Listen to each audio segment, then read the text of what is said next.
Warning, this show contains naughty language, adult themes, and may contain mentions of Scientology. Listener discretion is advised. The church is not affiliated with or endorses the show in any way. Hi, thank you for listening to the second episode of MyTruth On, and we are going back to Scientology. This episode was recorded before I had the checklist to be able to help identify as to what a cult group is. And if I would have had that checklist, I really think I would have appreciated his story a little bit more. Something really brave about going first. This is a story about how a member of the public can go from online courses and good experiences to just strike three, leave me the hell alone.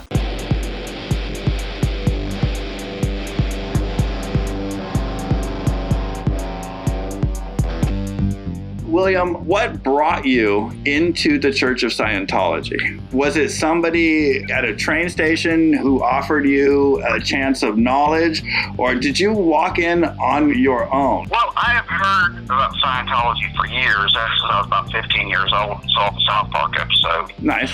I got interested in it around the time I was in college. I got my first Dianetics book and read through it. And when it got to the part where it talked about the purpose of existence is to survive, that caught my attention. Because here I was trying to find purpose for my life, and I found it through Dianetics. What brought you into the building in the first place? Well, the first part that happened was this. There was a life improvement center in Chattanooga, Tennessee. The lady that ran it, she was a former Sea Org member. She had all the books and everything, and the first time I ever walked into an actual Church of Scientology, her husband actually drove me to the organization and brought me there. Tell me about that experience. Oh, it was fascinating, actually. When I first went in, everybody was real friendly at first. This was 2013, I believe. And this was before Golden Age of Tech Phase 2, where they got the new E-meter and everything, and they still had the old E-meter. And they were showing me the meter and showing me all around, and they gave me a personality test. And I had already taken it once before online. This was the second time I took it. And they showed a graph.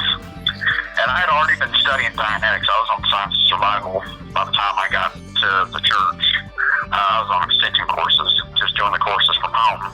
I saw on the graph, after I had my personality test done, of what I was before I started reading Dianetics.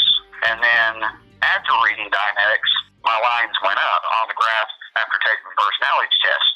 And when I went into the organization for taking my second personality test, they were pinpointing all my ruins. A ruin is some area in your life where you're not doing well, something which is really eating at you, correct? Yes. Okay. And for mine, at that point in time, I was like 23 years old. Mine was my self-esteem and stuff like that. Did you agree with what they said? Yes, I did. After all that happened, I just went into the course room and just did course. I didn't do no auditing for a while.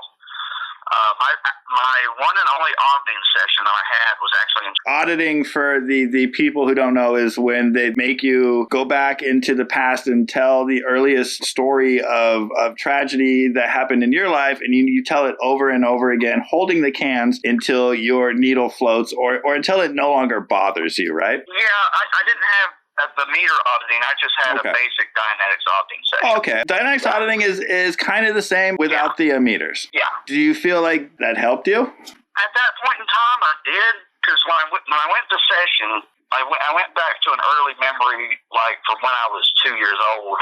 I'm not going to say what the incident was, but during that time, my right shoulder, right where my collarbone was, started hurting real bad, like it was excruciating, and I think I was blown off a somatic, but that was actually the exact same collarbone that I broke falling out of bed.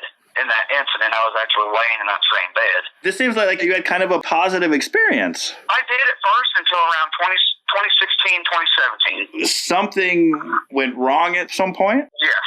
What was the first inkling? Well, at the time that I was trying to get my basics, the bookstore officer was trying to talk me into, getting credit cards and loans against my property to pay for books and stuff like that. I never did. I'm old-fashioned. I don't get loans or credit cards. I've never had a credit card in my entire life. You're talking about putting loans against your house for the basic books. Now, I know that the books are 19 books at about $20 a pop. What else were they trying to get you to sign up for that you would need to get like a mortgage on your house? They were wanting me to get the books first before anything. Sure. That's like 19 books and 2 lectures, correct? It's 19 books. Hang on, I have them right here on my shelf. 19 books, lectures 1, 2, 3, 4, 5, 6, 7, 8, 9, 10, 11, 12, 13, 14, 15, 16 lectures. The lectures go for about like what, about $100, somewhere around there? Some of them, the Philadelphia doctorate ones that are for the book Scientology 88008, those are around $1,500. When I was on staff, they gave me all the basics for a free. I feel terrible that someone else had to pay for it. Well, here's the kicker. I never paid for my books and lectures. Awesome. Here's what happened. A lady from Flag, who was a member of... Did you get a phone call saying they've been donated to you? No, I got a Facebook message. I think everybody gets them free because my other buddy who was involved at the time, he got his free too, like almost a similar story. This is what happened.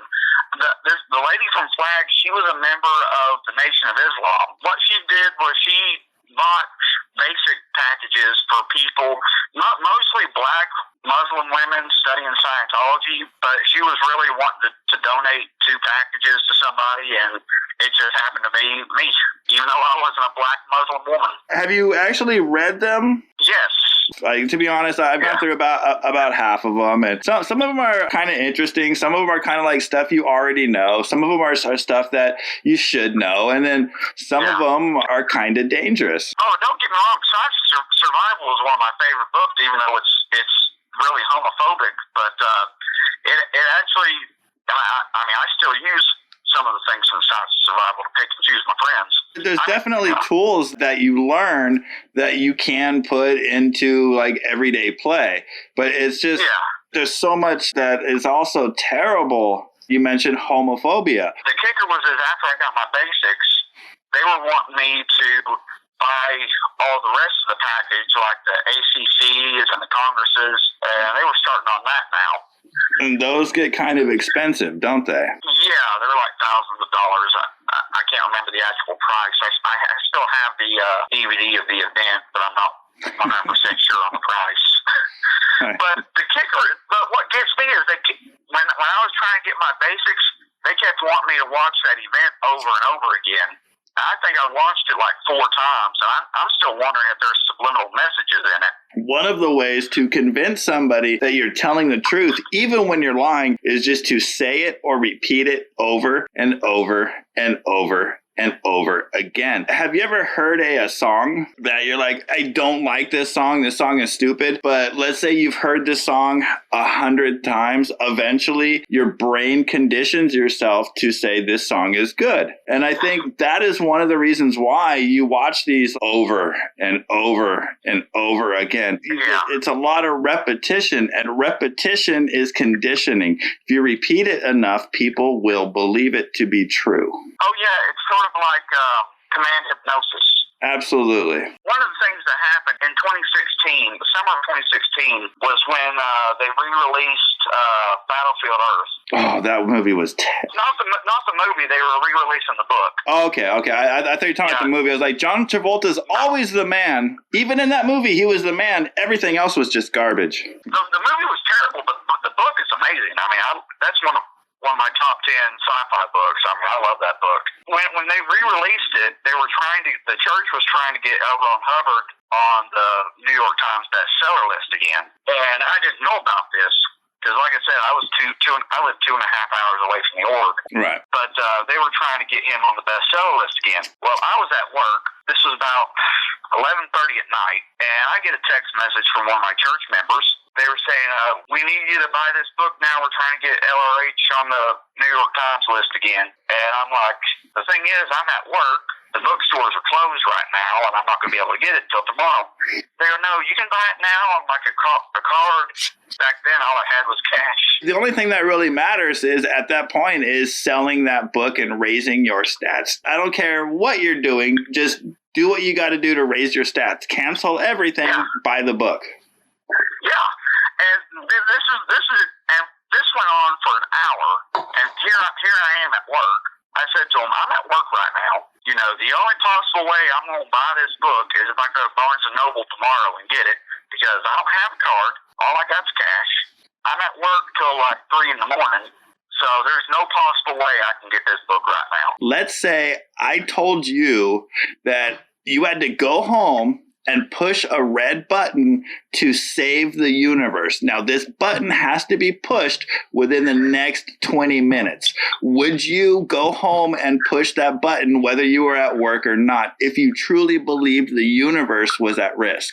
Back then, I probably would have. That is their mindset. By not getting him on the bestseller, they are losing potential people or members. And that to them is unacceptable because the universe is at risk. And that's the scary part, is these guys are so convinced existence as we know it will be canceled if you do not buy this book. Yeah. And he kept on about it for an hour until finally my boss said, you know, you need to get off the phone.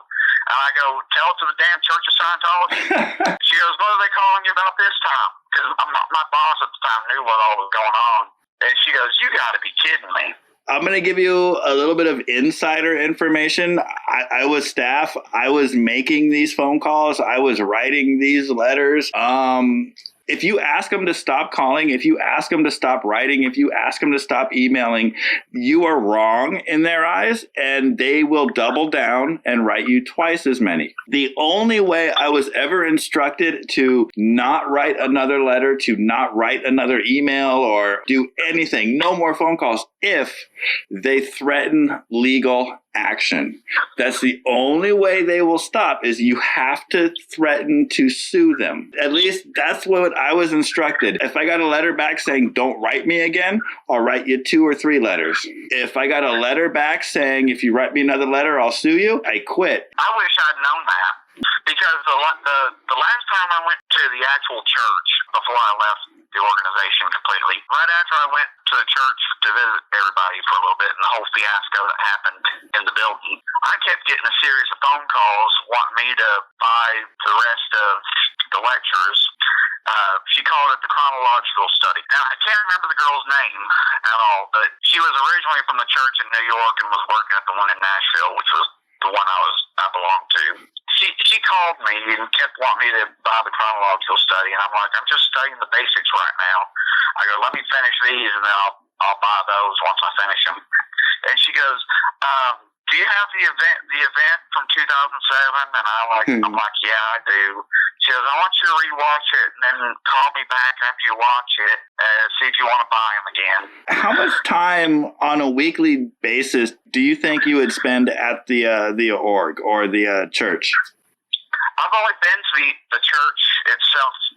I've been to the one in Nashville 3 times. And I went to the one in Atlanta once, right after they opened it. So you didn't really spend a whole lot of time there? Yeah, I did most of the extension courses. When we first started talking, you were saying back then it was a good experience. Yeah. That was a few years ago. What about you now? Do you consider that to be a good experience? Back then I thought it was, and then what about now? When I was involved, I had blinders on. I refused to go to the internet and check out any of the black PR. Like, you said something negative about it. F you, I'm not listening, right? Like, did you go through that phase where, like, once you left, you went down the rabbit hole of all the negativity? You know, I did, because when Leah Remini's show first came on, my folks were wanting me to watch it, and I refused to watch it. I went through the same damn thing. I refused, and people were like, you have to see it. In fact, they were watching it right in front of me, and I just went out on the porch. Did you ever watch the Leah Remini show? I did after I left. What made you leave? I resigned. You went through the whole routing out process, or did you not go? I didn't route out. I didn't route out at all. I know about the route out process though. Okay. But the last time I was physically at the church, I went up to Nashville for an Iron Maiden concert, and Nice. and I got there like the day before because I wanted to go to the org and visit everybody, and I brought my extension course with me and was going to go to the course room. Well, as soon as I pulled into the parking lot, before I even walked in the door, the reg comes out of the side door and says, "Hi, William, how you doing?" I'm like, "I'm doing good." I knew her because her grandparents actually live like 5 miles from me. But she comes out of the door and says, "Hi, William, how you doing?" I'm like, "I'm doing good." She goes, "I heard you were coming in saying you're going to go on course or something." Yeah, I brought my extension course with me, but I was going to meet with the ethics officer, who was a friend of mine, and yak with him for a little bit. She goes, "Well, let's get you in here and see if we can route you on a course." So I go in and... Sounds like a normal day at the org. Yeah, well, I was already on one course already, and she was wanting me to sign up for one. So she sits me down, and she goes, "What can we do for you?" And I'm like, "Well, I'm just here for like 2 days. I just brought my course with me." She goes, "Well, there's other courses you can take. There's stuff from the Scientology handbooks." I'm like, "Well, I was really thinking about the assist course." And she goes, "Well, let me show you the book and see if you want to take it." She goes, "The course is only $35. But she brings me the book. Sure, I'll take it. She goes, "Course room's upstairs," and she goes, "They'll be starting in like 10 minutes or so." About 10 minutes, I go upstairs, and I don't know where the upstairs course room is. I'm used to the one downstairs, the public course room.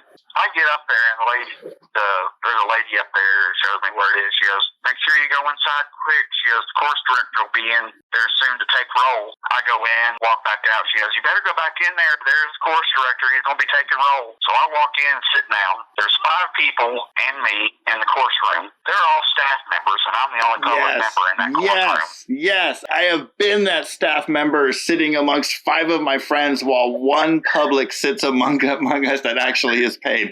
Even though I've sat through this 100 times, we still had to fill the room or give the illusion that it was more packed than it was. You are 100% correct. Oh, I bet. But the course director comes in. He goes, "We still got about 2 more minutes before we start." He decides to take roll. And I'm thinking to myself, what kind of place is this to where you have to take roll in a course room? Because the last time I was in here, I was in the course room downstairs, and I could come and go as I pleased. No, when I was on staff, they took roll. You had to get permission to go pee, and if you missed your course, you were in trouble, mister. I missed my course the next day because I had already told them I was only going to be there for 2 days. And I had a bottle of water sitting on my desk that I bought at the cafe. He told me I couldn't have my bottle of water in there, that I had to leave it in the hallway. Student lockers. Yeah. Okay, yeah, you gotta leave your water in the hallway for some reason because, they want you to be uncomfortable. I would rather have my student be comfortable than be annoyed. Yeah, I mean, I was going to be in there for 2 hours. Right. I got to the part on the course where I had to do an assist on somebody. Explain what an assist is for the people who don't know. Basically, what it is you sit the other person in a chair and you tell them that you're going to do an assist on them. They close their eyes and you basically take your index finger and say, "Feel my finger," and then touch their shoulder, and then they'll say, "Yes, I can feel it." I go, "Thank you." Touch the other shoulder and say, "Feel my finger." "Thank you." And you do this all down the body for about an hour. I did it for about an hour until the other person feels better. So basically what happened is I sit this guy in a chair, and for an hour I'm going, "Feel my finger, feel my finger, feel my finger, feel my finger," over and over again. All of a sudden, about 30 minutes in, I go, "Feel my finger." He goes, "Yes, sir. Sir, yes, sir." There does come a point where you just have to giggle or laugh. Have you ever had to yell at an ashtray and tell it to stand up? I never did the TRs. I wanted to, though, but I know about that. But anyway, after I got done doing the assist, he had to go to the case supervisor and get put on the e-meter to see if I did it correctly, and I did it correctly, apparently. Oh, good. Yeah. And he was a really nice guy. He had been in the church for a couple of years. he told me afterwards, he goes, you did really good for your first time. Anyway, by the time I got back in the course room, course time was over, and they told us to come back at a certain time, which I didn't because I had to meet with the ethics officer. What was going on between you and ethics? Oh, no, the ethics officer was a real good friend of mine. He was just he wanted to meet with me to try and talk me into getting on staff. Back then, he was a really good friend of mine. He wanted me to take the personality test again, and then take an IQ test, and then fill out some forms to join staff. What was funny is on the thing to fill out for join staff is, have you ever committed any crimes that you never got caught for? Correct. I admitted all mine. I also was as honest as possible. After all that, I went back to my hotel room because I was tired and I wanted to take a shower and go get something to eat. They wanted me to come back the next day before I went to Redstone Arena for the show. So I went up to the church and they wanted me to do an A to J check. I went downstairs to the basement with this other lady to do my A to J check. What A to J check is, for those who don't know, it's a security check for people who are going to join staff. And they ask you questions like, do you work for the FBI? Do you have any interest on being a reporter, anti-Scientology? Are you going to sabotage us? It's a very, very weird security check that makes sure you are not involved with the government in any way. Well, the thing is, my dad is a retired police officer. Did that cause you any issues? Surprisingly, no. Okay. Because my dad lives in another country anyway. He wasn't immediately connected. You weren't also employed by a police department. I had friends that were cops, and that's about it. Because of my dad. Right on. But anyway, before I went into the room to do the A to J check, she wanted me to leave my cell phone outside the door, and she left her cell phone out there too. If somebody says, I need you to leave your cell phone outside the room, my question is why? What the hell are you hiding? Yeah, that was exactly my thought too. But my A to J check didn't last that long. It only lasted about 20 minutes. But I kept having problems with the meter cans because I was used to the old Mark 70 meter cans. The new cans have this weird texture to them that I just didn't like. I don't know. It felt like I was having too much pressure on my fingernails. Do you really think that those cans work? Because I was on the cans, I was in auditing, and we were regressing to childhood moments. And I was talking about how, and again, I'm on the cans, and I was talking about how I had a bully growing up, and the bully's name was Scott Farkas, and I had a little brother that I had to protect on the way home from school. And I remember one time my mom wrapped my little brother in this jacket that was oversized, and basically I told the plot of A Christmas Story. A Christmas Story. Yes. And my needle floated. It was at that point I realized as long as you can keep your hands from squeezing, your needle will float. That's crazy. Because if your needle floats, you're exteriorized. The way they were using it was more of a lie detector. What I realized is by holding the cans, it just works over like how much surface of your skin is touching that can. Now you have wrinkles in your hands, you have all kinds of indentations, and if you squeeze, then those indentations push upon the can, creating more surface space, moving your needle. So as long as you can keep your hands from either squeezing or contracting, you can kind of manipulate where that needle goes. It was to me, it was never a measure of my spirit or anything like that. It was just how still can I hold my hands. Oh Lordy! After I had the A to J check done, I go back upstairs and they handed me the staff contract. How long did you sign up for? I didn't sign up. I didn't sign the thing. I walked out with it. What made you walk out? Well, here's what happened.